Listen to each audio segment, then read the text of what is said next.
نوجوانوں کے بالکل یہ میں ترجمانی کروں گا یہاں پہ. اللہ توبہ کرنے کا وقت تو 50-55 سال کا کے بعد آتا ہے. بابوں کا کام ہے مسجدیں آباد کرنا, بابوں کا کام ہے مسلوں پہ بیٹھ جانا.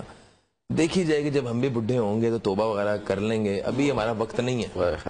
یہ ایک بڑا کامن جو ہے نا ایک پرسیپشن ہے ہر نوجوان کا. ایک یہ میرا آپ سے سوال ہے. دوسرا میرا یہاں پہ ساتھ ہی سوال ہے, وہ کون لوگ ہیں جن کی توبہ قبول نہیں ہوتی, اور توبہ کا کیا کوئی اسپیسیفک ٹائم ہے جس کے بعد کوئی توبہ قبول نہیں ہوگی, یا ہم ابھی نوجوانی کی عمر میں ہیں تو دیکھی جائے گی بعد میں؟ پہلی بات تو جو آپ نے ڈاکٹر صاحب پوچھی ہے کہ یہ جو لوگوں کے اندر عام کنسپٹ ہے کہ جی ابھی جو نماز پڑھ لی جائے گی جب عمر آئے گی, توبہ کر لی جائے گی جب عمر آئے گی, داڑھی رکھ لی جائے گی جب عمر آئے گی, یا کوئی بھی نیکیہ کام ہمارا بڑا یہ عام چلنا, ہم اس کا جواب عموماً سنتے ہیں کہ ابھی تو بڑی عمر پڑی ہے. دیکھیں جی, کلو نفس ذائقۃ الموت, ہر نفس نے موت کا جو ہے مزہ وہ چکھنا ہے. یا تو ہماری کو اللہ سے کمٹمنٹ ہو گئی ہوئی ہے, یا اللہ نے ہمیں بتا دیا ہے کہ آپ کا اتنے سال اتنے لمحے اتنے گھنٹے باقی ہیں, پھر تو ہم ٹرسٹ کر دیتے ہیں کیونکہ ہمیں یقین ہے کہ ہم نے جب توبہ کرنی ہے اللہ نے, کیونکہ یہ ہمارا یقین اس لیے نہیں ہے, ہمیں نبی کریم صلی اللہ علیہ وسلم کی ذات سے اللہ رب العزت کے احکامات کا پتہ چلا کہ آپ نے توبہ کرنی ہے, اللہ نے قبول کرنی ہے.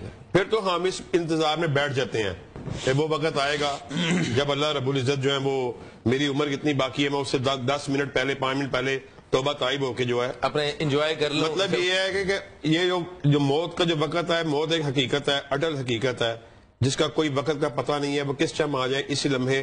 ابھی اتنی بھی ہمیں نہیں پتا کہ ہم اس پروگرام سے اٹھ کے بھی باہر جا سکتے ہیں کہ نہیں جا سکتے. اور دوسری بات یہ ہے کہ اللہ رب العزت تو اتنے غفور الرحیم ہے, اتنی رحمت کرنے والے ہیں کہ عجیب حدیث ہے, اگر میں آپ کو سناؤں تو انسان کے رونگٹے کھڑے ہو جاتے ہیں. چاہیے تو یہ تھا کہ گناہ کرنے والے اللہ رب العزت کی عدالت میں آئے, آپ کی بارگاہ میں آئے اور استغاثے کو دائر کریں اور گر گڑائیں. یہاں پر عجیب الفاظ آقا کائنات حضرت محمد رسول اللہ صلی اللہ علیہ وسلم نے ارشاد فرمایا. آپ نے فرمایا ان اللہ یبسط یدہ باللیل.